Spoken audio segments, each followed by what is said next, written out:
Hi, Ian.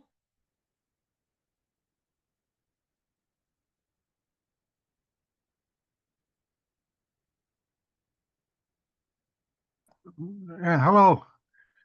Right. It is so cold. So hot here. Oh, Yeah. We have an old farmhouse which is stone, and we don't have air conditioning. So it's cold in winter, but most of our lives is warm and summer, you see. So in the summer it's beautiful, but come the winter, I will take my hat off for the show. we have everything here. Yeah. Air conditioning, heating. Yeah. It's not really too cold in Israel, but everything is, people are used to having Yeah. easy conditions. You're near Tel Aviv, so that's close to the coast too. I'm halfway between Tel Aviv and Jerusalem, All right. so it's not that humid. Just I have to see, I see that they have a problem with registration. So Oh people no. that want to register now, so Yeah. Yeah. I don't know why please they did it that way, but never mind. share the link to the Zoom or just Anshu shared it with send everybody that was me on our just a list. minute the emails and I'll send them an invitation. By the way, Ron and I are probably finalising that AI appendix tomorrow night. Great. We were meant to do it last night, but I had something that went horribly over time, so we didn't have time.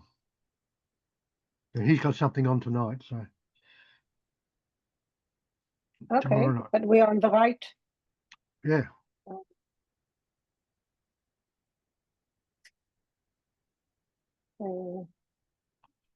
I just on the okay, so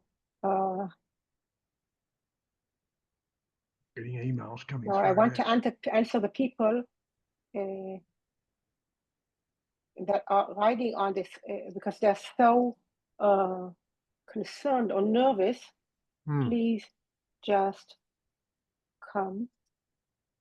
No need to register. I took an hour break and now I'm coming back and I see that my mail is overloaded with people who are, part of them even hysterical. Yeah. So I want to answer them all and invite them all. Yeah. And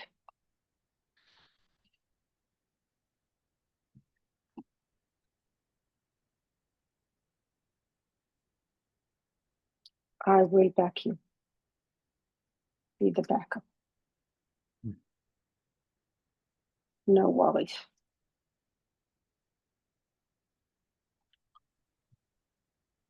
Just keep it. Download it. I'm glad that we have progress with the annex of the AI. It's important. Yeah. Well, it's one of the big changes in the standard. It's an annex, but yes, it's a new annex, so you can say that. Yeah. I think that refining the definitions of knowledge and knowledge management and adding tacit knowledge are also very important. Yeah. And we've got somewhere with 9,001. That's good. Yes, that's because we added our definitions Yeah. as we didn't even say it's our definitions. I just added them as Israel's comments, and they poured in, and they're in a good place now. That's good. I have to add here Australia. Okay, so this is one more. What else? Okay, I just have to check here. Oh, we're recording. That's not good. Yeah. Pause the recording.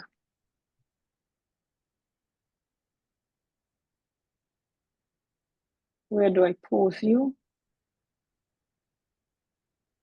Just a minute. Recording. No, that's not it. Here we go, maybe here. Time remaining, meeting, presentation. Where do I tell you not to record?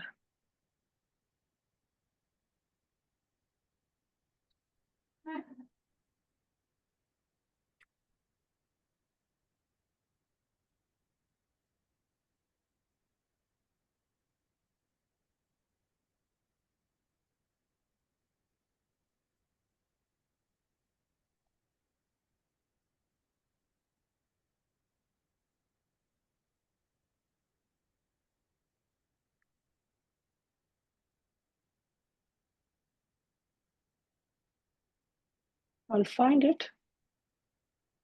Or not. Let's go to the more. Transcript, docs, notes, whiteboards, meeting information, request to default. Record. I don't know. No, I don't see anything that has to do with recording here.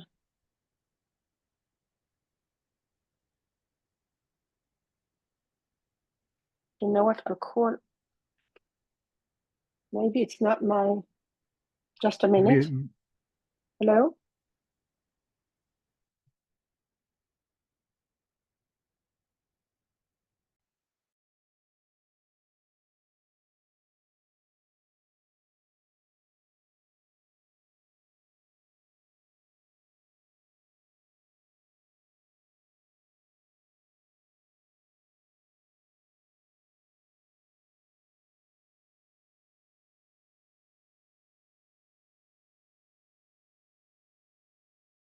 Hello, Anne. I can't hear you. Hello. Hello. Yeah. Can you hear me okay, Anne? Yeah. Excellent. Moira's on mute. She's talking to someone. We found out the thing was being recorded already. I'm speaking to myself. I found the problem.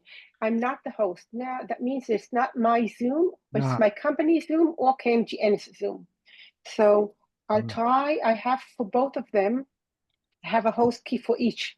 All right. Let's see what works. And then I could be able to pause the recording. Yeah. Okay. Okay, now I found it. And now I'll try again to pause it. Hi, everyone. Good morning, good evening, good afternoon. I hope it's not too cold, not too hot, depending on where you are.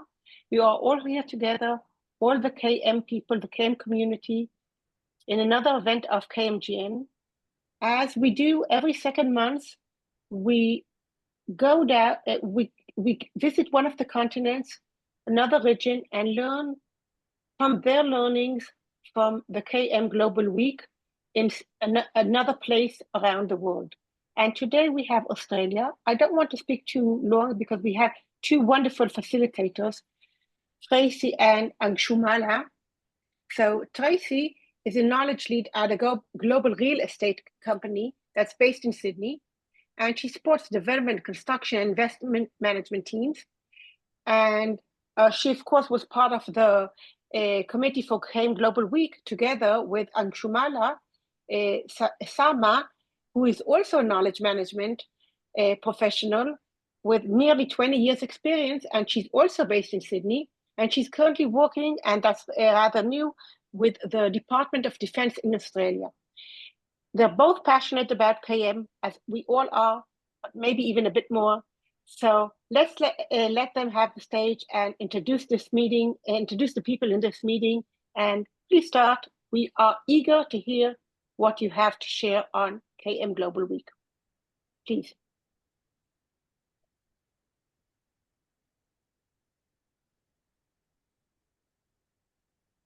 Tracy, Anshumala, who's starting? Yeah, sorry, I was on mute and I didn't notice that. But thank you, Moria. I was saying that thank you for the lovely introductions. And hello, everyone. For those who don't know me, I'm Anshumala. And on behalf of Team Australia, I'd I extend my warm welcome to each one of you to today's session. So Tracy, if we can move to the next slide. Yeah, so this is a basic housekeeping slide. I mean, nothing new. We all know the rules by now. So please keep your microphone muted. If you're not talking, turn the camera on if possible, and obviously submit questions through the chat functionality, because we do have a dedicated Q&A section where we can interact. And we want this session to be interactive as well. Now, before we start, I'll start with an acknowledgement of country. And for those who have not heard this before, we do this in Australia to show our respect for the Indigenous people of Australia.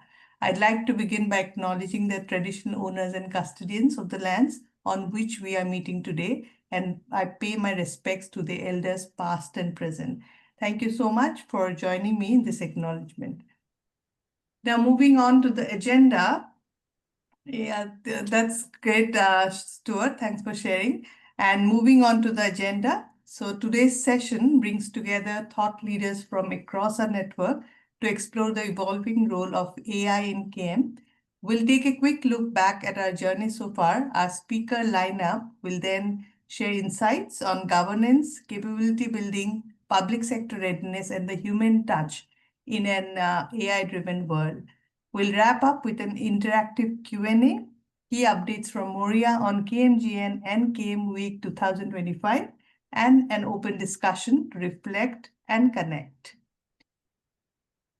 Now, so we thought it would be good to also talk about the Australian KM story, and I know David Williams is here. So this is what I could gather from the websites that we have, and also from after talking to a few of our experts here in the panel today. So knowledge management in Australia has evolved in a way that mirrors the nation itself, beginning with independent states and communities before gradually forming a cohesive identity. At the heart of this movement was ACT KM, which naturally emerged as the leading force in Australian KM. Through its widely subscribed ACT KM list server, it became a vibrant platform for dialogue and knowledge sharing, attracting contributions not only from across Australia, but from practitioners across the globe. This active online community laid the foundation for a broader, more connected KM ecosystem. As global conversations about forming a KMGN the Knowledge Management Global Network gained traction between 2011 and 14, the idea of creating a network of networks underscored the need for unified national representation. For a country like Australia, with its multiple groups operating at state levels, this was a call to action. Rising to this challenge, David Williams, and we have him on the call today, led the establishment of AusKM, an umbrella organization representing the diverse Australian landscape. AusKM became the national voice of Australian KM on the global stage and was proud to be one of the founding partners of KMGM when it was officially launched. From a loosely connected grassroots movement to a globally recognized community, Australia's KM journey is a true story of collaboration, emergence, and shared leadership. One of our most recent achievements was organizing Australia's first ever KM Week in 2024, a true celebration of knowledge sharing and a testament to how far the community has come in Australia. Now, as we reflect on these accomplishments, we are thrilled to have Tracy take us down the memory lane and share more about the exciting journey of the KM Week 2024. Tracy, over to you. Thanks, Ange, and thanks, Moira, for the introduction, and hello to everyone that's joining us online. So for our Global KM Week in Australia, it was a pretty exciting milestone for us here. As Ange mentioned, it was the first time that we were hosting it. Our goal was to spark more awareness around KM and build stronger connections among our KM practitioners here locally, since we don't often get the chance to all come together. So we had an incredible response. Over 300 people registered, and each session seen around 45 attendees on average. Across the week, we featured 15 speakers, some of whom you'll hear from tonight, and hosted 4 lunch and learn sessions. And we rounded it off with in-person meetups to enable more personable connections. So our planning committee made up of 5 humans spread across the East Coast, with initial chats starting in July. And as it got closer, we were meeting weekly, and it truly was a team effort to pull it all together. So now for a quick snapshot by day. Day 1 was all about KM across different industries. We heard from legal, real estate, renewables, and water. We explored the challenges of siloed data and resistance to sharing, and we heard how Gen AI and other tools are helping drive innovation and efficiency across the sectors. What we really seen from this was, and I think we can all agree, is that regardless of the industry that you're working in, we're really facing the same challenges and working on the same initiatives across industries.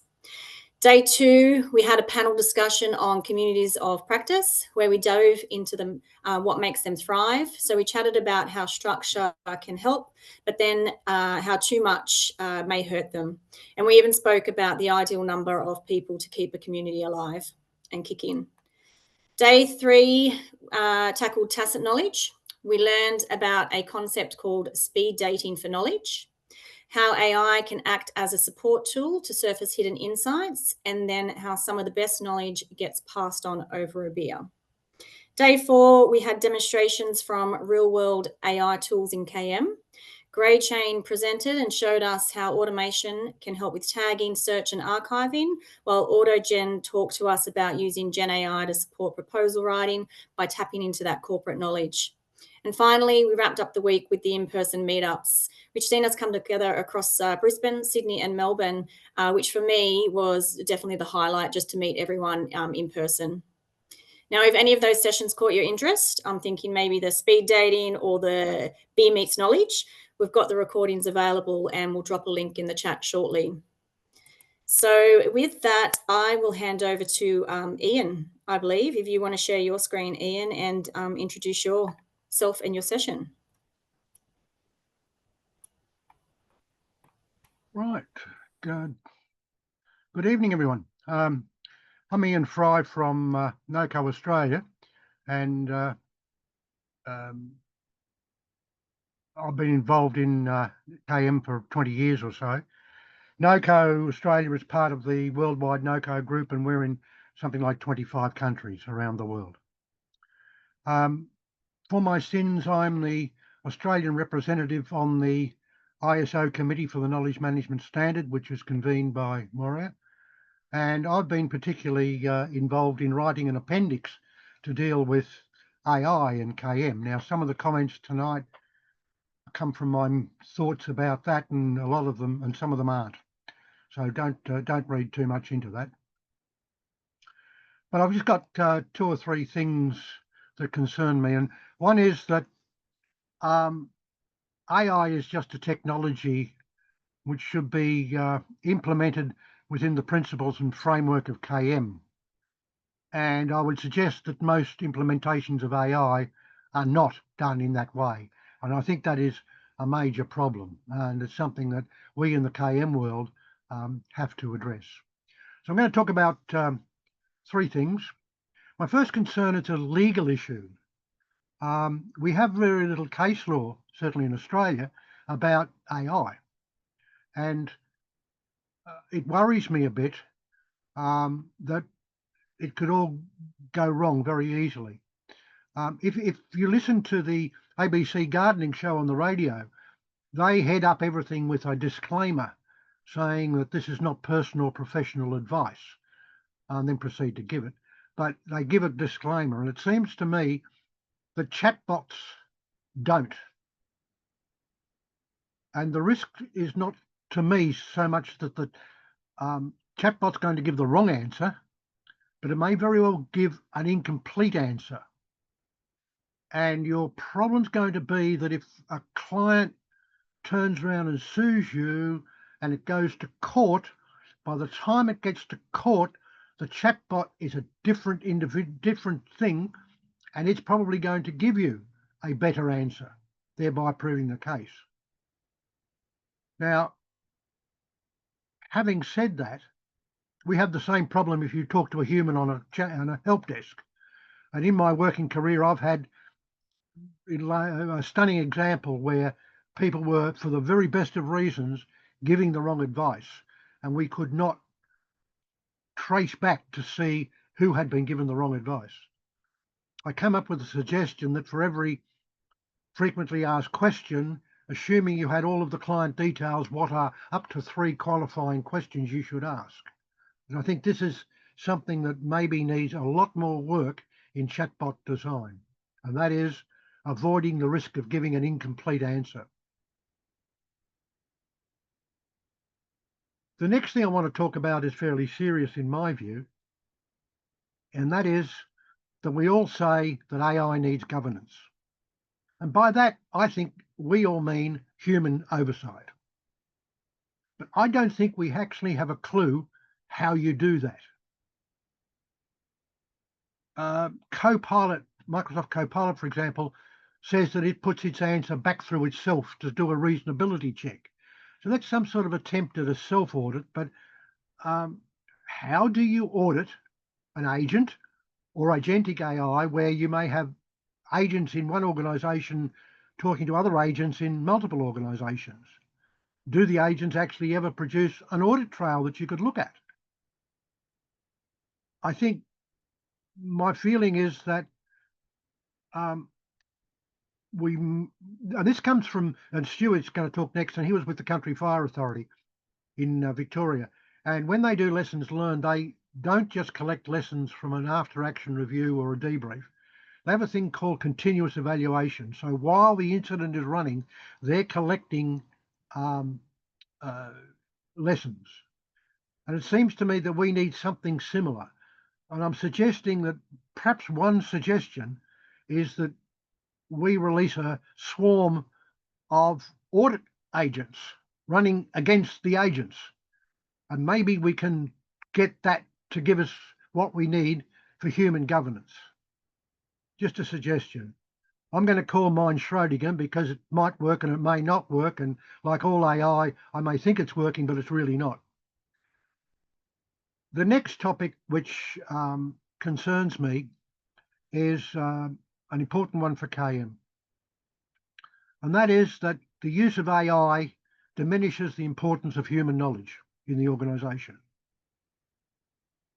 We hear these wonderful stories that now I'm using AI, I've got all this extra time.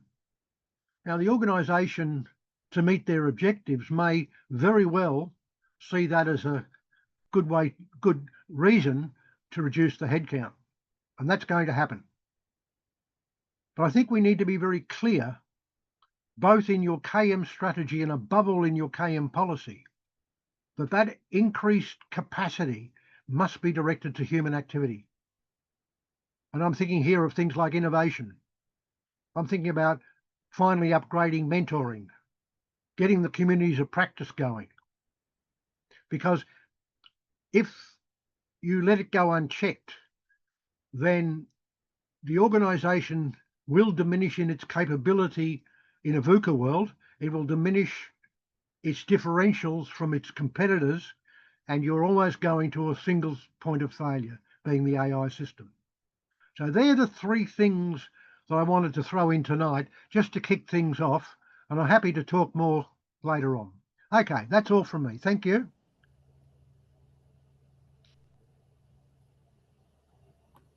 Well done. Under time, Ian. Over to you, I think, Stu. You're on mute. It's over to me. Welcome, everyone. My name's Stuart French, and I am based in Melbourne, Australia. I have a master's degree in knowledge management, and been working in AI, working in KM for about 23 years, working in AI for about 2, but I've been doing a lot of work on the back end before that. So pulling that all together at the moment, having a lot of fun, and trying to sort of explore the space of what Ian just talked about in terms of what does AI mean for our actual expertise, our human expertise. And I'd love to talk at length over some of the questions Ian brought up, but I won't do that. I'll stick to my talk. So we all know AI is getting smarter. If you listen to people like Matt Berman or Matthew Wolf, you'll see every week there's a new model coming out, there's new new things going on, and in certain verticals, it really is incredible some of the leaps that have been made. Some of the stuff Grok 4 can do, and O3 Pro, even Google 2.5 Pro Gemini is quite impressive in narrow fields, whether that's, you know, physics questions or whatever. And as we see that improve, of course, as Ian said, we're looking for human plus AI. We're trying to get the best of both worlds, and so I guess this is a picture of what we're really after. And you'll hear that not just a big push in terms of academia, but also government is pushing this. So there's a lot of government guidance out right now on how you use AI, all of it pushing for human on top of AI capability, not just for governance, but to make sure that we have longevity of our capability to deliver government services to the community. And so what we're seeing right now is a lot of initial research being done on what really is the impact of using AI chatbots on human beings, especially in their current format, which is really a question and answer format. You've seen ChatGPT, you ask it a question, it gives you an answer. And that format is starting to show signs that are a bit worrisome. The evidence is growing that AI in its current Q&A form could be detrimental to building expertise. There are concepts like cognitive offloading, and one I heard last week, which I love, which was cognitive miserliness. I love that as a concept, because it's not like we're getting dumber, we're just kind of getting lazier because there's an easy way to do this, and do I have to really think that deep? And so what we are starting to potentially see, and this is the evidence sort of pointing to this, is a degradation of human skill. But of course, if you put the increase in AI talent on top of that, the total increase in capability is still going up right now, and probably will go up for the next few years. So it's just a hypothesis that this may not continue to happily for too long if these human talents start to degrade. And so you'll see a total capability rise hiding the problem, but underneath this cognitive offloading and degradation of critical thinking and deep expertise is something we need to manage, both as knowledge managers and in the governance practices of our AI systems and our policies. My concern is around the early 2030s, we're going to see a bunch of the pre-AI experts retiring. And if this research bears out, a lot of the what we're calling AI natives are going to be in a bit of trouble. Now, I'm not telling you anything new. 20 years ago, we were talking about this exact same thing. We were calling it the Google syndrome. And we were all worried that our kids were going to Google anything and they weren't going to learn anything. And we've seen that that was partially true and partially not true. It's been bad for some, but actually good for others. I'm sure something like that will play out. But here's my real worry from a knowledge management perspective. As Ian said, I've just spent 5.5 years working in emergency services. And emergency services, you deal with a lot of what we classify as high impact, low frequency events. Now, these are bad because you kind of don't know what's going to slap you in the face, but they're particularly bad because AI bases itself on big data. And when they are low frequency or no frequency events, they're novel events, there is no data. There are no examples to train on. These are novel things that show up. Business continuity planning exists for these situations to try and preempt them. And so how do we stop this decline? Because it is decline. We're talking NASA not being able to put rockets on the moon anymore after in the early 70s as the scientific engineering broke down. We're talking about the human race forgetting how to make concrete for 1600 years. And the French no longer able to rebuild Notre Dame, except thank God for a bunch of loony, passionate, tradespeople who would go out into the woods for months at a time for no money and get apprenticed in these centuries-old skills, and then suddenly they were called up. And we have this amazing reclamation of this fantastic cathedral in Paris, and all done with traditional skills and talents. Well, how do we stop AI degrading the critical thinking and deep expertise of our talented staff? Well, what we really want is not just for AI to improve, but to improve our skills. And we want to flip the model upside down.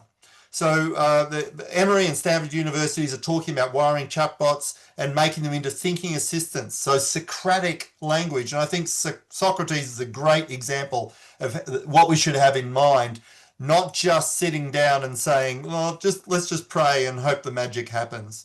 We actually need to take an active role. I started in the oil industry, and apprenticeships have a lot to teach us in this area. It's not classrooms. We get treated like adults and we get turned into experts over time. It's hands-on and it's backwards and forwards. It's lots of questions. We can learn from that, and there are businesses already doing it. Sugarwork, Vanessa Liu in New York, Inkley, Rebecca's doing some great work in the HR field. And of course, Karuna in Singapore is doing some really nice work with the middle management, having young leaders come through and be coached and mentored into solid future leaders. So I encourage you all, have a think about how your people are going to interact and how you tell your IT people how to design the best AI systems for your people's expertise. Thank you.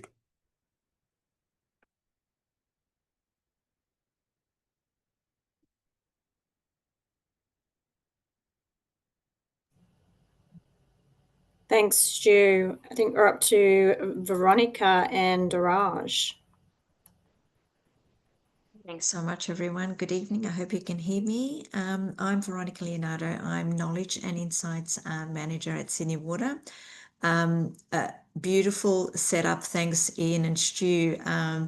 Given the very complex world of the Australian water sector, I thought I might share with you the context with which we're in at the moment. If you wouldn't mind going to the next slide, please.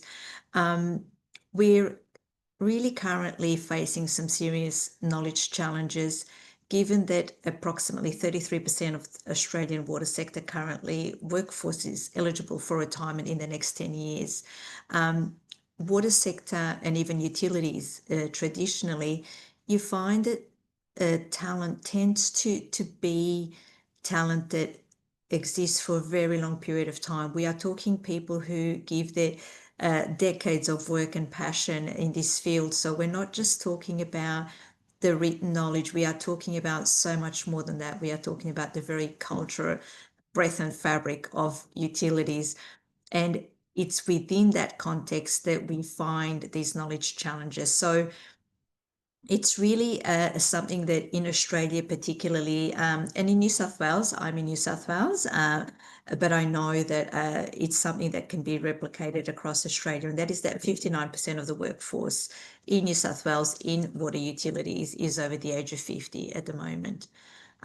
So we are really facing quite the challenge in that that very deep knowledge may be lost, but also it's not just the losing of that, it's the how do we really enrich the younger cohort coming through to capture that and to harness that. If we go to the next slide, and we are all very excited about AI. We don't disagree with any of that. My team are very much focused on lessons management and critical knowledge capture and sharing. So for us, anything we can do a little bit easier and more efficiently, our real focus is in then how do we get people to connect? How do we then start focusing on the really good human connection? The research, though, is showing that for frontline staff, AI is not posing the excitement that those that perhaps traditionally are more corporate focused do. So we're really seeing that there's real fear in people on the impact of AI for frontline workers. And for us at Sydney Water, field staff are a significant number of our employee population, but they're also, very importantly, significant number of the people that are coming up for retirement. And so we're now in this real conundrum of how do we help harness that knowledge, not in a frenzied approach. We certainly don't want that, but we want something that can be nurtured, and it can be an experience where there is mentoring, as Ian mentioned. And I can share a beautiful story with you that just today, I spoke with one of our employees who's retiring after 43 years, and their critical knowledge transfer program has worked over 3 years, where they harnessed not only his knowledge, his experience, but they really selected very keenly the people that they would be then sharing that knowledge with and the projects that they would be sharing that through. And so it didn't become a tick the box or let's pump a whole lot of documents into AI and see what might happen. It was so really well, deeply thought out. But how do we do that in a way that's going to be sustainable? So they're things that we're really grappling with at the moment. Just to my next slide before I hand over to Diraj for his view from his perspective in Victoria. We're really keen to explore AI, and the opportunities for us have been around the policies work. So we're really refreshing governance. We are creating, this is more, I guess, that traditional chatbot. Let's ask it a question and let's train it to give us the right answer. But for us, then it's really focusing on the lessons and the critical knowledge. So really excited to have this conversation, really excited for people to reach out afterwards, because I feel that we're really at the cusp of being able to influence a really, hopefully, exciting future that's going to be supportive to our utility sector. Over to you, Diraj. Thanks, Veronica. Before I go to the next slide, so hi everyone, I'm Diraj. Thank you to Mariah and Ange, Tracy, and everyone else for the opportunity. I think it's great to have a platform like this to come up and share our experience, our knowledge, and listen from others as well. I work as the manager for information management and governance for a Victorian water company. I've been associated with knowledge management space for about 15 years now. And what we looked at from Veronica's perspective, what's happening at Sydney Water. I'll just share, what are some of the things that we are doing at my company, which is Coliban Water. So, we looked at what are some of the challenges, but it's important that we also understand that preparing for AI requires getting our basics right, ensuring our records, knowledge, and platforms are structured, governed, and findable. Traditional knowledge management has been focused on capturing and codifying human expertise. However, with AI, it is only as good as the information it learns from. The concept of knowledge in, knowledge out, without clean and structured and trusted data or knowledge, AI insights, will always be flawed or biased. Most of the information sit, such as in our organization, in a state of chaos. We have fragmented systems, legacy issues, inconsistent information, ungoverned policies, etc. Maturity means moving towards, discipline, clarity, and consistency. And it is not enough for knowledge to be just documented, across SharePoint sites or documents or etc. It also needs to be organized in ways, machines can understand, connect, and learn from, like metadata, ontologies, and structured content. Knowledge management is the link between, raw data and useful, contextual insights and intelligence. I'm sure, we all are familiar with, DIKW framework, the data, information, knowledge, and wisdom framework. Without KM, AI is simply automation. For water utilities specifically to embrace, this digital transformation, readiness for AI must be underpinned by, strong information and governance foundations. Trustworthy AI, in our perspective, starts with trustworthy information itself. Mature KM practices ensure that only relevant and trusted information is consumed by AI, and output itself is reliable, ethical, and explainable. I'll talk about some of the steps in terms of the action that we are taking in our organization. We see AI not just as a technology initiative, but as an information and knowledge challenge. That is why we have produced a 12-point action plan, which will help us in preparing for AI and the future that's coming. Through this action plan, we aim to get our basics right, ensuring our physical and digital records, knowledge, and platforms are structured and governed. We're moving from siloed repositories to a unified, findable, and shareable knowledge environment. The goal is to connect people, processes, and platforms to enable seamless knowledge flow. Before AI can help us, it's important that we need to help it first by feeding in the right information. For that, we need to clean up all the redundant, outdated content and applying consistent, metadata, taxonomies, and structure to ensure the knowledge itself is machine readable. Building governance around it is equally important. AI itself needs boundaries. It's important to establish, framework, roles that are accountable, policies on which, employees can trust. Privacy is met, ethical use of AI exists in the business, etc. And all of this cannot be achieved by upskilling the staff that's working in this field. So our teams don't need to be AI experts. They just need to understand how to work with AI. Therefore, the focus should be on the literacy, prompt thinking, and critical interpretation of the outputs that we receive from AI tools. Once identified, I think empowering the SMEs within the business to become knowledge stewards across the business is equally important. And you don't have to go big bang. We need to start small. Testing with AI through low risk pilots such as intelligent search or chatbot tools to learn and adapt and scale responsibly based on the outcomes. Lastly, what does the future look like? When AI has been properly embedded in our day-to-day business processes, what does that mean for the public utilities space? I think we can move from reactive to predictive maintenance of our infrastructure assets. We can anticipate equipment failures and optimize our asset life cycles. Further, we can empower the contractors and staff which are on sites to deal with any uncertainties by tapping into the knowledge repositories powered by AI, which can generate response to a query within seconds.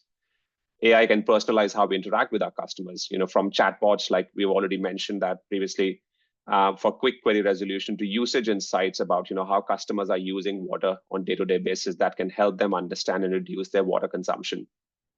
AI can also help play an important role in long-term planning with drought, climate, and population scenarios, which can drive better infrastructure-related decision-making. As experienced staff retires, the risk of all the tacit knowledge going with them will remain. However, AI tools can help capture, organize, and pass on all the expert knowledge that has been gathered over decades, which we can support with onboarding, training, and continuation for new and existing staff. Lastly, the picture on the right here is just a helicopter view of some of the urban infrastructure assets that water companies have to manage and look after on a daily basis. We believe the future looks promising for us in terms of reducing downtimes for asset management, optimizing resource allocation, water quality monitoring, and so much more. I will wrap up here and I'll hand over to Sarah. Thanks, Taraj and Veronica.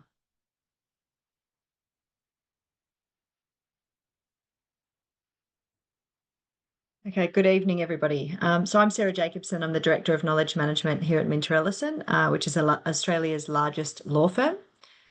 So obviously, as fellow knowledge management professionals, we've all spent decades trying to solve the challenge of tacit knowledge and how that expertise that lives in people's heads is shared in corridor chats, client calls, or an email, but is rarely captured, is a challenge for us. The previous speakers have obviously talked about how the years of experience within an organisation, particularly with some of the ageing population now, will soon retire from their organisations, and that's a lot of tacit knowledge walking out the door potentially. With generative AI, we now have some new ways to help surface, structure and scale this invisible layer of knowledge, but it still obviously needs careful framing, curation and verification from the right subject matter experts. So one of the better known frameworks for the transition of knowledge from tacit to explicit is the SECI model, SECI model by Nonaka and Takoichi. So this model describes how knowledge moves between tacit and explicit forms inside an organisation, generally in 4 different stages. So we start with socialization, where it's tacit to tacit, where people learn through experience and interaction. So within a law firm where I work, this looks like mentoring, shadowing, or simply observing how a senior partner handles negotiations. And in a previous world, I would have referred to sort of these more junior people as the bag carriers, because they used to carry the bags up to court and basically shadow a senior partner. It happens very rarely these days, which is a challenge. Sherry, you're not sharing your screen. Oh, thanks, Ian. Let me try again. All right, can you see my screen now? Yes, Am I sharing now? Yeah. Okay, apologies.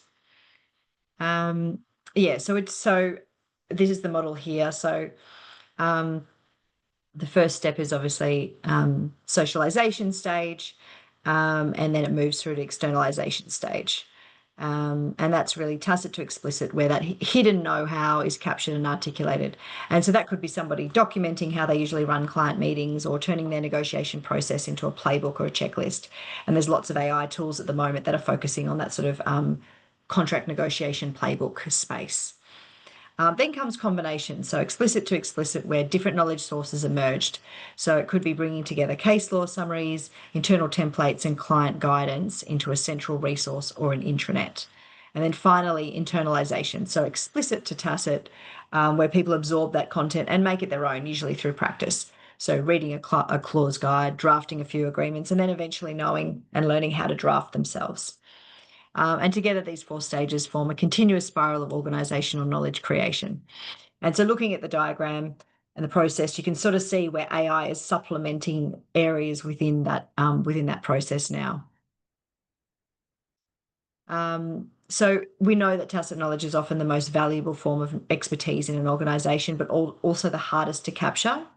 It's deeply personal, it's built on experience, and it's often hard to articulate. You can't just necessarily write it down or share it in a document easily. It's difficult for people to explain what they intuitively know. So if you think of a senior partner in a law firm who just knows how to handle a tough negotiation. Secondly, in many professional services firms, knowledge equals power. So some people are reluctant to share what makes them valuable, which leads to hoarding and gatekeeping. And I know from experience that law firms definitely suffer from that problem. And the other problem is where people don't necessarily think that their knowledge is valuable, or that what they have in their head, they're suffering from imposter syndrome. And so they don't necessarily think that they have anything valuable to share. And breaking down those sort of silos where people are hoarding is obviously another key challenge for us as knowledge managers. When these people leave due to turnover, retirement, or redundancy, that knowledge walks out the door with them. There's a number of studies that show the loss of productivity to an organisation when people leave without having documented the knowledge that they've accumulated over a number of years. And the iceberg analogy is obviously helpful here. So the explicit knowledge is the visible tip, but the tacit knowledge is always the massive hidden base that gives that explicit knowledge meaning. And if we only manage what's visible, then we miss most of our real intellectual capital. So we really need, for KM to be effective, we need strategies that surface, contextualize, and convert that hidden knowledge before it disappears. So that's all good in theory, but how do we best do this practically? So traditionally, some of the more common methods that we use within law firms for converting tacit knowledge were, after action reviews, lessons learnt, mentoring, including more recently reverse mentoring, where you may have some junior people sort of teaching the more senior people how to use IT systems, for example. And AI is a perfect example of that, where some of the young, keen lawyers are teaching some of the more archaic partners that we have in our firm. Junior team members shadowing more experienced staff. We have senior partners will become a consultant and stay on for a couple of years as a consultant, with a view to trying to extract as much knowledge out of those partners when they're not as busy and don't have the same budget targets as they previously did. In our law firm, they're still very popular, war story sessions. So where a partner will talk through a document or a transaction and all the things that can and do go wrong. to, you know, upskill the juniors and avoid them making the same mistakes. We have a concept of a SWAT team download. So where a team of people, usually more junior lawyers, will go and interview a senior partner and really sort of sit there and scribble as they talk through how they go about doing a particular type of transaction. And then they look to document that into a transaction guide. So with the advent of AI, you know, we can now enhance our organizational memory even more effectively. So we have new ways to codify knowledge, including applying metadata using AI-driven auto-classifiers. In law, we've obviously got legal research assistants, we've got AI-driven drafting and clause suggestions, expert finder tools, knowledge search GPTs, and obviously knowledge has had a huge boost with semantic search and using vector embeddings to find documents that, you know, may have a similar search term but wouldn't necessarily get picked up otherwise. Very useful in law when you're looking for something similar but not quite the same as what you'd searched for previously. Client-facing tools and bots, tender proposal support, and document comparison and review. So, you know, most of you will have already been familiar with using Microsoft Copilot to record and transcribe meetings, and then that generates summaries of key takeaways, decisions, and reasoning, as well as insights. And I've seen plenty of examples where people are, you know, transcribing meetings that they would not normally transcribe, or even transcribing, you know, their own personal things to gather insights and to codify that knowledge later. Of course, we're seeing, you know, we're starting to see VR enhanced simulations, which allow us to simulate real-time experiences. So for a lawyer, that could look like a mock courtroom setup or negotiations with an AI bot, which you can already do a negotiation with ChatGPT now if you put in your scenario. So it does sound like AI is going to solve all our problems and make life easier for a knowledge manager. And whilst we are already seeing and imagining ways that AI can help us with long-standing knowledge sharing and cultural challenges, what's also evident is that we still do need to take that time to curate and review the content we're collecting or creating to be leveraged in the AI. There's from comments in the chat, you know, gold in, gold out. We know that one of the challenges going forward in the way that Stuart was talking about, you know, that sort of cognitive laziness, I think what we're also going to see is the challenge of AI-generated AI work. And at the moment, we're sort of, you know, the gold that we're feeding in is stuff that people spent time curating. And that will soon become, stuff that people used AI to generate, and it might be sort of longer, it may not be as verified. And over time, I think the accuracy of some of the stuff that we're going to be feeding into these AI tools will invariably decrease. So, you know, AI can't really infer what's written down. Humans really need to add that value by explaining, you know, they add the value by explaining why decisions were made, adding rationale or correcting flawed logic. AI can scale knowledge, but only humans can shape, verify, and apply it responsibly. So important to keep that human in the loop with all of your AI work and ensuring that accuracy, relevancy, and currency of the material. Thank you.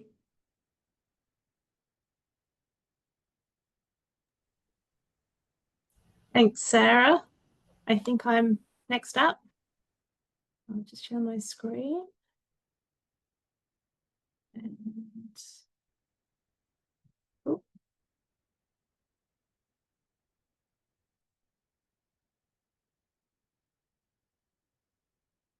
Excellent. Hi, everyone. Good evening. My name's Kim Sherwin, and I'm Director for Capability and Knowledge, and I work at Aurecon, an engineering, design, and advisory consultancy business based in the Asia-Pacific region. I'm a librarian by trade and an accidental, opportunistic knowledge manager who fell into the sector. Oh, time's up already. Who fell into this sector maybe about 10 years ago and loving what I do.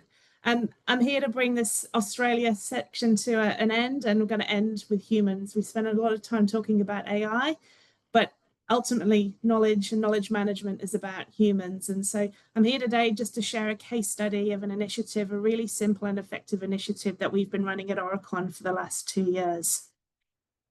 The initiative's called Espresso Yourself, and yes, there is coffee involved. So the perfect brew for Espresso Yourself has come from an idea I had when I joined the organisation. I'm part of a very small team, And it was really quite challenging to learn what other teams were doing and to understand the business and to feel part of something. And so I made a suggestion and pitched an idea around bringing people together to share their knowledge and to create connection. And more than 3,000 people later and over 100 speakers, we're eventually getting there. And it's awesome. We've learned so many things. So why did we do this? One of the intentions really was to bridge the silos and to create the connection. But I don't know about you and your organizations, but the more I know about where I work, the more I enjoy what I do and the more I feel committed to the purpose of why we are there and we go there every day. So it really strengthens that office culture. It creates a warm and friendly environment for new starters, often who are quite nervous and in finding their way in a large organization. It also helps our people build their eminence, and we also create a safe space in which people can develop their speaking skills, she says, stumbling over those words. But really the key point here is it's a safe space in which to share. And most of our staff will at some point have to go and talk to a client. And if they can't stand up in the front at the office, then we've got problems. So we really try and create that safe space of providing feedback. So what is the initiative? In a nutshell, it's 15 minutes of somebody presenting. Actually, no, it's more 8 to 12 minutes. We top and tail it, announce the next speaker, and create a sense of belonging and culture by coming together over coffee every fortnight. The topics are around our people, our projects, and our clients. And we don't ask people to present anything new because we want to take the burden out of sharing knowledge. We've got some incredibly smart people with a lot of experience, so we're really keen that we hear from them about what they're doing on their day job, perhaps what they're doing with clients, and also some of the really fascinating projects that are going on in the organization, of which we've got many. It's deliberately informal in nature. The timing of this is the beginning of the day. It doesn't interfere with people's daily routines, and it's low effort and super simple. I actively discourage people from using slides because we all use PowerPoint as a crutch. And people then become obsessed about what their slides look like. We're welcome to have slides, but we don't make it a requirement. It's technology light, so that also takes the fear out of people sharing a screen. And the only thing we ask them to do is to have a microphone because, one, they get to practice holding a microphone, and two, the coffee machine's going off in the background, so the audience wants to hear what they're sharing. And we always provide an incentive. That's coffee. It's called espresso yourself. I'm sure you can make the connection, and it really does work. So who? It's open to all. We don't put a barrier to entry. And I actively encourage more junior members of the organization to present. We don't just want leaders presenting. We also don't want the perfect and the polished and the branded message. We want it to be authentic and genuine. We always have leadership support and continued support. And it's been so fantastic that we've even managed to get the CEO to come and speak as he retired last financial year. And we just wanted to, get him up in front of the office, and it was really, really successful. So the fact that we do have that support has been really beneficial. We also get external speakers, and also we've had clients present as well. So we really try and embrace people who are in the office to come and present, to speak, and to share their story. And what I really love about this initiative is that it's created a whole lot of latte impact. And we have people who feel confident, they develop their skills. As I said, we've had more than 3,000 people now present. I run the initiative in our Sydney office, and we've scaled it to 10 offices. And we've been able to scale it so much because we've kept the concept simple, but the impact has been really, really quite strong. And just to share with you one quote from a couple of weeks ago, somebody presented, they asked a question, and then they ended their question with, if I'd only known that we had this capability in the organization, I would have included you in our last project. And so it really says that the benefit of bringing people together in person to share their knowledge and to create connection can't be underestimated, particularly as we all crave more connection in this AI world. Thank you very much.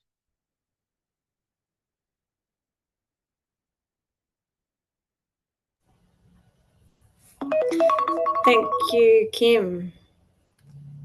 That was great. Okay, so we've just heard espresso yourself, knowledge speed dating, and beer for knowledge is two other things that we heard back in KM week in Australia last week. I'd love to know if any other countries have any other crazy initiatives that they're doing to encourage people to share knowledge.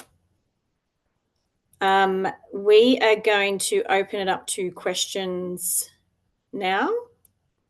And I encourage people to maybe unmute yourself and ask your questions to any of our speakers.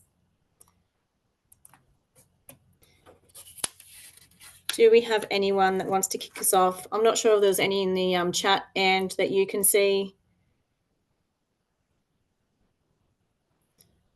Maybe while we're doing that, I do have one for you, Veronica. You spoke about the retiree that's been working over the last 3 years to share their knowledge. And sorry if I missed that, but what methods have they been using to actually share their knowledge? Yeah, so the key thing that he said worked really well was the mentoring. And what they've done was that they selected the newer members of the team quite carefully around the capability that they were very intentionally wanting to grow and harness.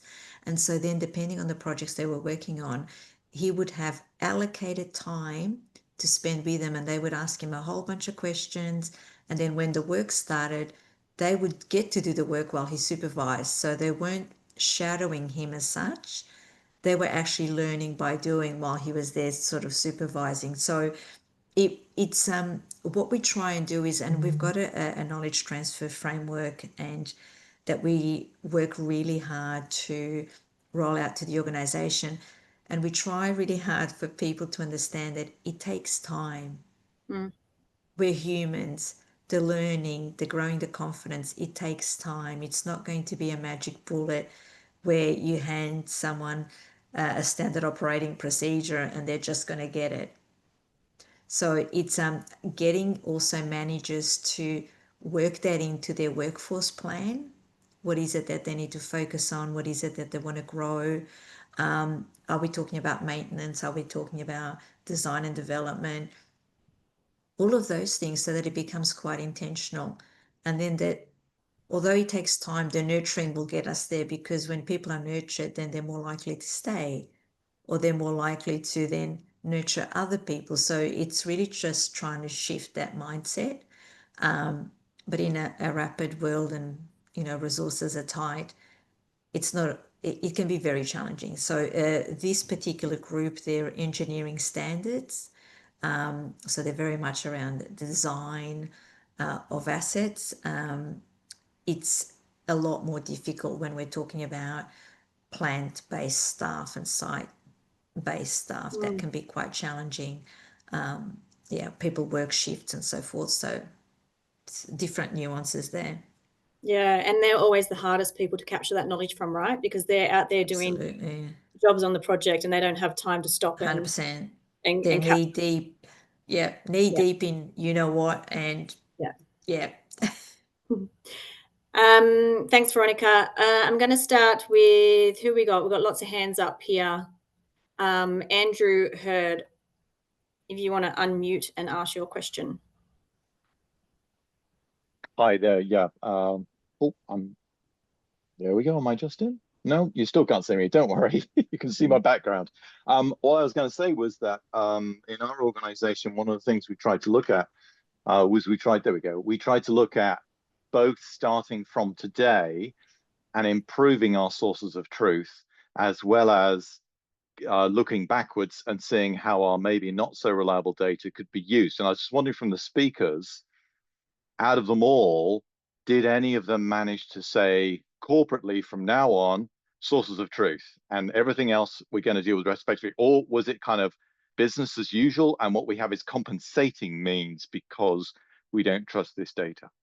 That was really my question. Thank you.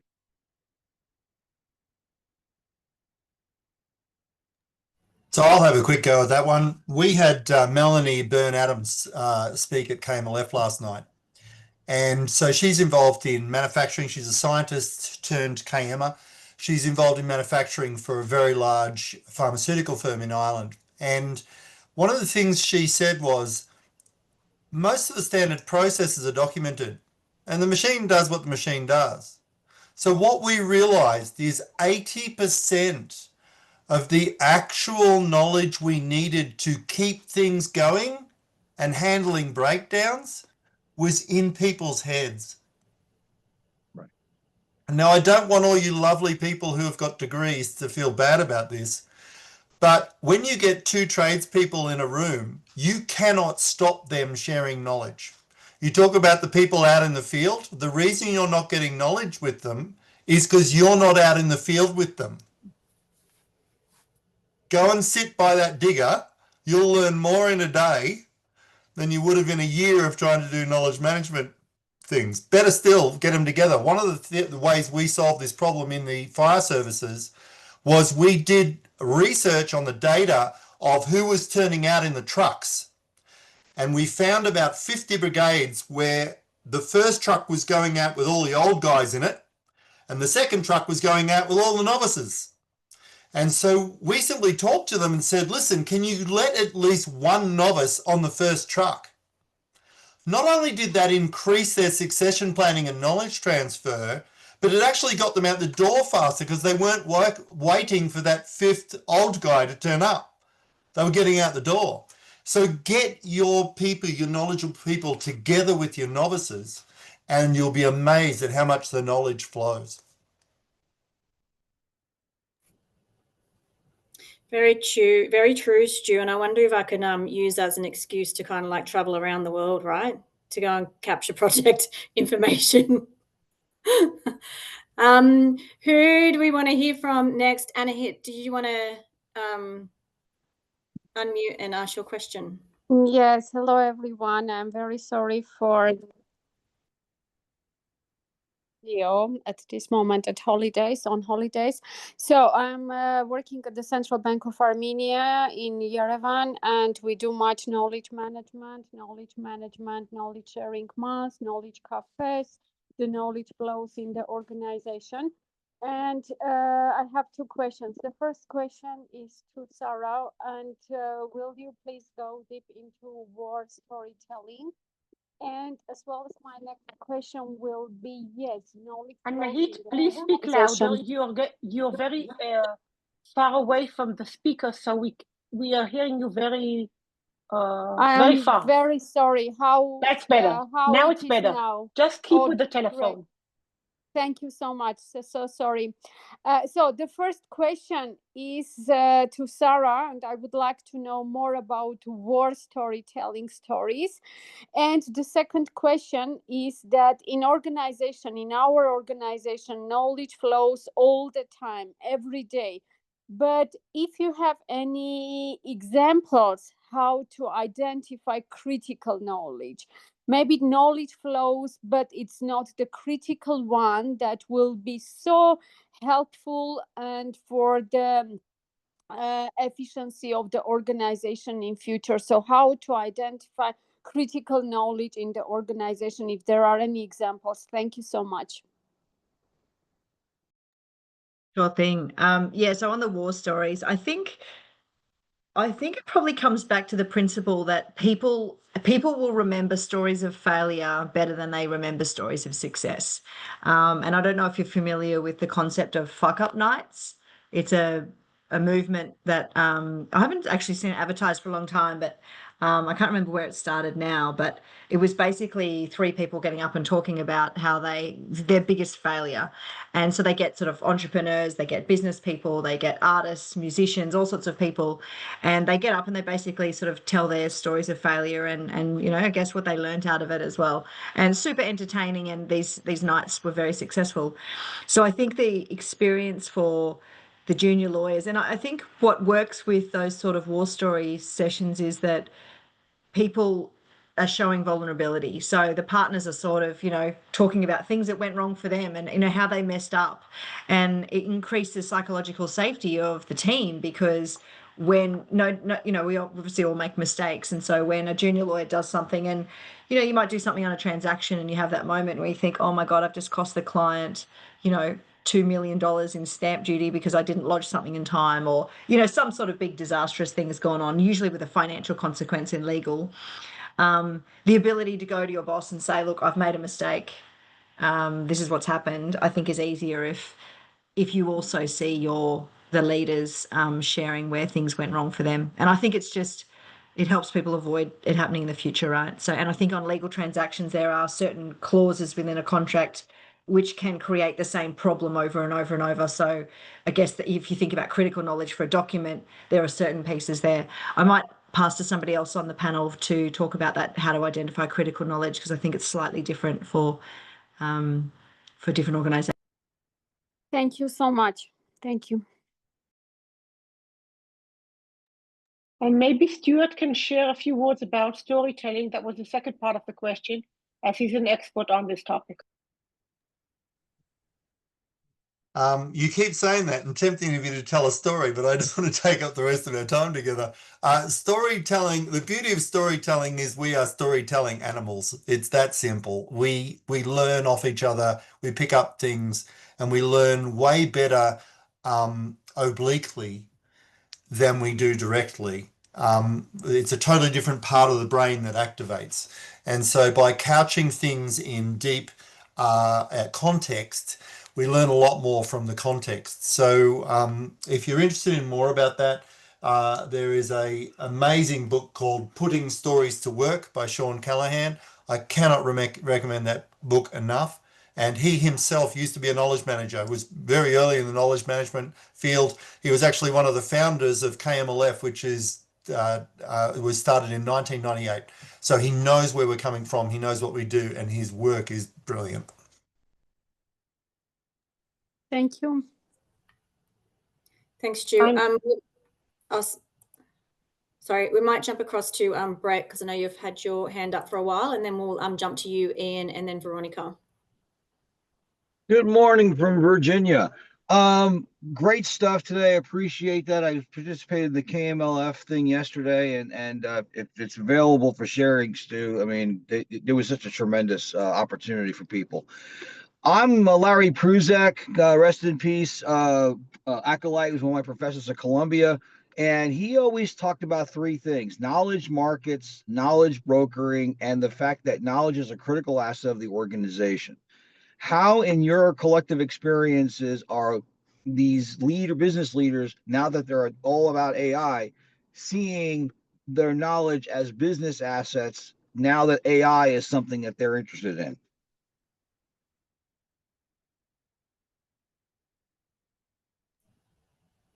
I can go on, Veronica. Yeah. I got. I think that's a really timely and interesting question. I think part of the challenge also is that they see it as, oh, surely this is really easy. It's just written down, and then like we just put it in there, right? It just, can't we get AI to crawl over it? Surely it's that easy, because I think there's still fundamentally a misconception that knowledge is just stuff you write down. And I think to some of the conversations and the examples we've been having of get people to spend time out, go out with people, see people in the plant, that level of appreciation is eroding because we just assume that stuff can be written down. And so we're not giving the time for people to go out and spend time with people and watch and experience and learn and ask the questions and fuck up, do all of those things that are so important to learning. We're not allocating any time for that, because surely the AI will crawl over it and find the answer. So personally, I'm finding that part of my role as a knowledge manager is now to educate the exec in understanding what some of these challenges are. Yes, there's always the opportunity, got to sell that, but the opportunity will hopefully give us time to do that connecting piece. So that's where we're leaning towards, especially in the utilities, because you cannot get away with not bringing people together to learn. Could I just add to what you just said as well, Veronica? And I think there's also greater appreciation that organizations need to do something because they don't want to fall behind, but also I think it's also causing greater confusion with the difference between data, information, and knowledge. And we're trying to fix everything with one solution. And I think that's also conflating some of the challenges, as well as we don't know what problems we're trying to solve. We're just trying to solve them all with AI.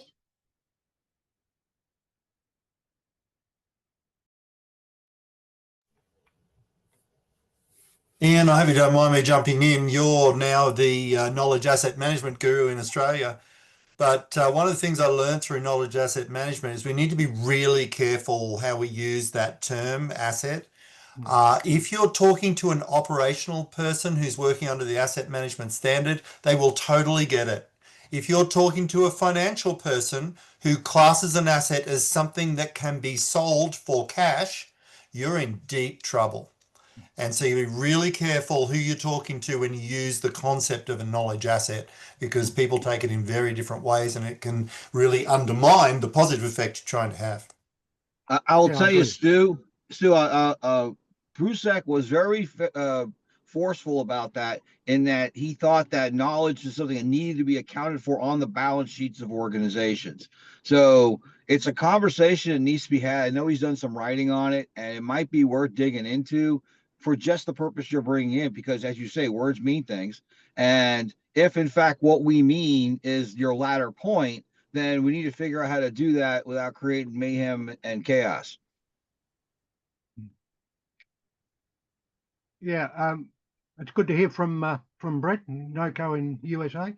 I just wanted to carry on from something that Veronica said, and it comes back a bit to Stuart's comment about knowledge assets.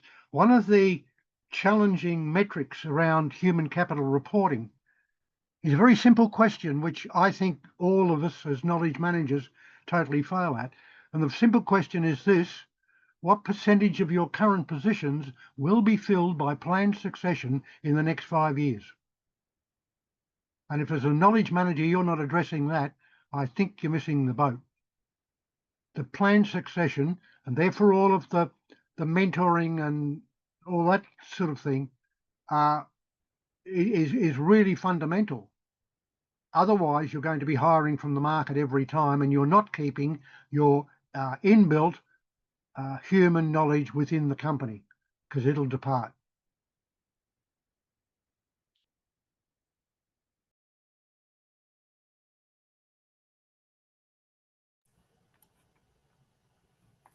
Thanks, Ian. Did you have a question, Ian, or you were just continuing on? Yeah. Was there any other questions from the audience? If not, I do want to ask if anyone has any crazy initiatives. There's one in the chat. Sorry, Tracy, there's one in the chat. Yeah, there's one. Yeah. What happens when, I'm not sure whether you're on, you can unmute, Lynn, and you want to ask yourself? I guess I was being partly cheeky and partly from my own experience. When the knowledge manager is the person deemed replaceable by AI, because AI can help organize all the knowledge now.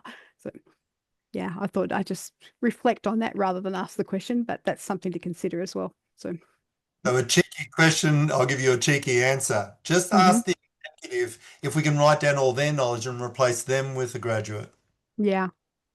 This is for the chief HR person, had a strange title, practicing with ChatGPT to write resignation letters, and say, oh, he can do all that for us. It's all good.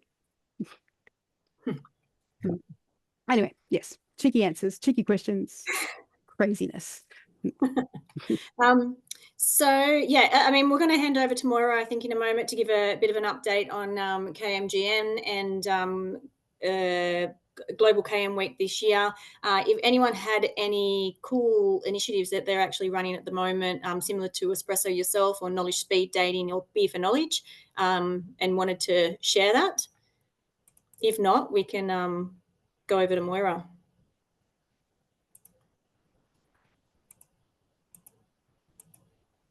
Nope. All right. Don't keep. Now, can you hear me? Yes. Wonderful. So, first of all, it was fascinating. Thank you all. I'm not sure, one of the things when we speak about AI is every time we re-speak, we have to update what we say. So even if we didn't duplicate and share exactly what happened last October, but updated it, it was great and even better. So thank you. And I want to take a few minutes to speak about KM Week 2025. So first of all, KM Week is an initiative that is part of, or that is initiated by KMGN, the KM Global Network, which Anshu Mala already spoke about, so I won't go into details about KMGN. I know that you know what it is, but I want to emphasize a few things. Please look, we're speaking about not only countries, but specific networks. Maybe in the US we have more than one network, maybe in Australia we have more than one network, but it can be also the level of organizations. Each one of you can say, maybe it's too big for me to work on AusKM or on any other network wherever you come from. However, each one of us sits in an organization or advises some organizations. Go to the organization you're working in or you're advising to and suggest that they have an awareness week on KM week on 3rd week of October. It could be also individuals that go to the children's school and say, let's have a class, let's have a session on knowledge sharing among youngsters or children. So these are all kinds of local events that any one of us can organize. I'll go into a bit more details. Why? And here I want again to emphasize, because we want to raise awareness, but that's not all. We want to foster the global collaboration, what we're doing, and you're seeing how we're doing it again and again. We want to support local action because some places we have weaker KM, and don't only look what you can do for yourself, but we're asking you to look around you and see whoever is near you and maybe is younger, not strong enough, and that you can support their KM within your country or within other countries. We want to drive KM adoption, of course, within our society, whether organizations or communities, and in what level we can think about. We want to amplify the KM impact. We want to encourage the learning, to encourage the innovation. So we don't have to only speak about reuse, but speak about also about using it as hackathons to develop new knowledge together. We want to strengthen our community because globally we can do more. And doesn't matter if we are the local community, the network community, or the global community. We want to leverage the shared infrastructure. And here we will help you wherever you need some help with Zoom licenses or with other options and Miro boards or whatever you need in order to use a higher, better class infrastructure. We want to celebrate successes. So please look around you and see if it's time to stop and to celebrate success within your organization or within your network. Wonderful option. Who, as I said, we have many target audiences. I already mentioned them. However, who's not taking part within these events, but who's leading such events, each one and one of us. So please don't be shy. Don't say it's too big for me. Think about a small activity. Think about a riddle. 3 riddles every second day. Think about a session where we join 3 people together and let them and have a round table. It can be very simple with no budget events, activities. It can be very fussy, large festival activities. Think what you like, think what you can, think what's feasible for you, but any one of us can lead an activity or an event. We are counting them. When? Wow, that's tricky because it's October 20 to 24, 2025. However, for example, in Israel, we start working on Sundays and not on Mondays. Our weekend is not the same. So we will start on October 19. And Nahid, who spoke earlier, decided to have to hold activities not only 1 week, but every Friday. So it started on KM week and it continued until the end of the year. So when I'm saying this is the week, it's a flexible week. There are some countries that decide to move it 1 week or connect it with the November events because November sounds like no. So brand it as part of KM week, use our infrastructure to publish it, and use your scheduling that was already planned for other reasons. So that's why I'm saying we have 1 week, but it can be very flexible. What are we speaking about? These are just some examples. However, there are more and more and more, and we can go on, and there are endless options on what we can do, really. So, for example, last year we had a municipality, a very big municipality, Tel Aviv municipality, who brought all their knowledge leads and took half a day. A. B. They invited KMers from other municipalities that are not that strong or big, so they can't hold their days, to join. So that's an interesting, non-trivial, blended audience. C, and why am I connecting to this page? Because they decided that they want to understand how AI can help the knowledge in municipalities. So they invited all kinds of software companies who were so happy to come in and speak to so many people, someone else organizing the event for them, and asking them where can they help the knowledge work and the knowledge of the municipalities flow better. So these are examples of what can be done, but as I said, there's no limit. Whatever we think that can happen, can happen. What do we provide? First of all, a shared global opportunity. We have an official logo. We publish the global calendar of events, also each local event. So don't only hold events, even if you're holding an event in your organization, come and tell us. And if you tell us that you're holding an event, we will publish it. We'll say that it's a closed event, but you will get the fame and we will get the numbers, because we will know that last year we had 138 events, but this year we will have even more, or 134 events, I don't remember exactly. We will promote the leading events. We will enable global visibility through our channels. We have challenges of calendars, of maps, of our website, LinkedIn, whatever you can think about. And if you have more ideas, we would love it. We also enable or help the collaboration between the KM community professionals. Let's say Stuart wants tomorrow morning to lead a session on, we spoke about storytelling, but let's say that Stuart doesn't understand in storytelling.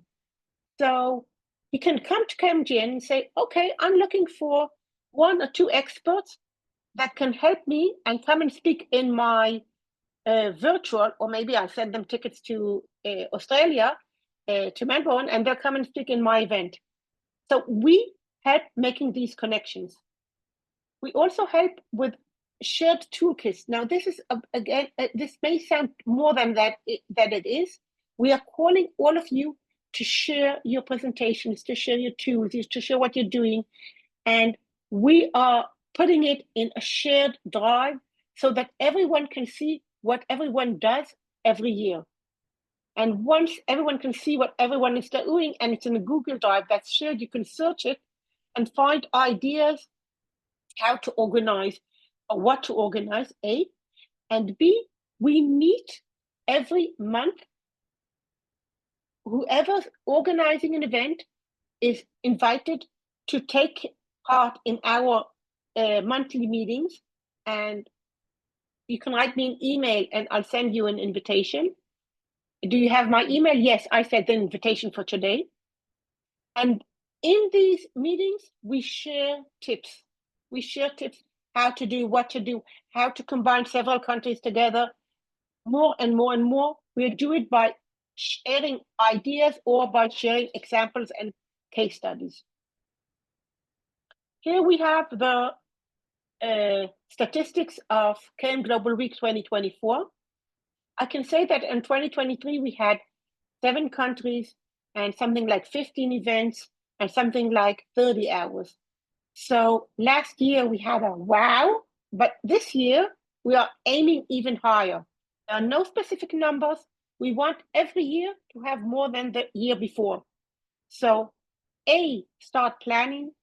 B, update us, see if you need any help, come to sit with us, to speak with us, and we will help you to have more KM, better KM, for having a better society. Because the world needs us. The world needs the knowledge management. And I'll say that it's not only because of the AI, it's because all what's happening with the weather, with the wars, with everything, with poverty, we need KM.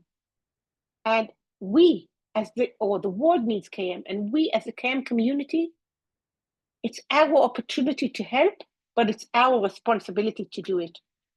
So please, if you were inspired by what you heard in the past 90 minutes, please take part and do something yourself. You want ideas, you want to know how to do it small or big or in some specific way, come and speak with us. Thank you. Thanks, Moria. One of the things our little group in Melbourne is doing is helping this October as part of Knowledge Week, is to promote Real KM, who's a partner of KMGN. And they're having their Triversary Forum coming up, which is celebrating 25 years of KM for Dev, 20 years of the KM for Dev Journal, and 10 years of Real KM, an amazing magazine that supports all of us. So I'm just putting a link there in the chat. Feel free to check that out. I'd love to support Bruce and all the work he does in the magazine, and it's a really awesome way to kick off Knowledge Management Week and get us all in the mood for enjoying learning from each other. Thanks, Moria. We're counted to several events. I will be listening, I will be writing all details. Because it's not one thing. It's nice to celebrate them all, but each one deserves its fame and its respect and its gratitude. And just having together one umbrella is wonderful, and connecting it to all the KM Global Week is even more tremendous. And maybe we put it as one of the global leading events that we will speak about worldwide. Back to you, Tracy and Gushmala. Do you want to add anything? I do want to ask, Moira, will you be sharing that slide that you had? Will you be putting that on the website? Of course. Cool. Of course. Maybe it's even shared already. Just a minute. I'll check it 1 minute. And I'm going to the KM Global Net because I asked to share it there. And let's see if it's already there.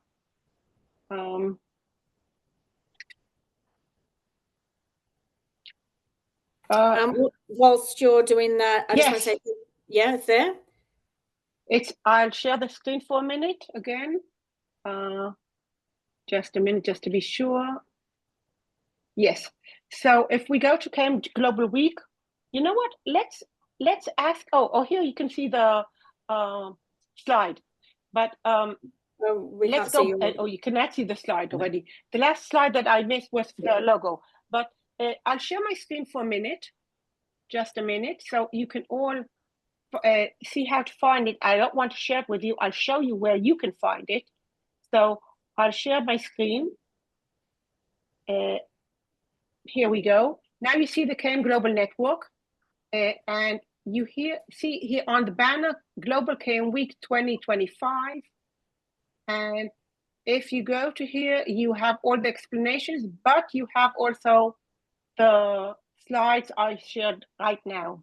Of course, they are also in our shared drive of 2025, but that's already 2 more clicks. So you can find it here.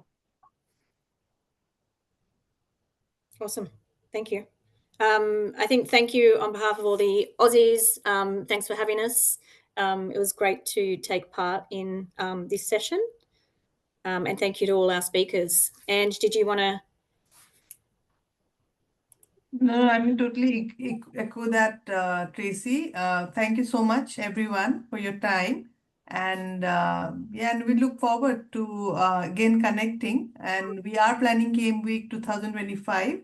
And hopefully we can pull off another great show this year as well.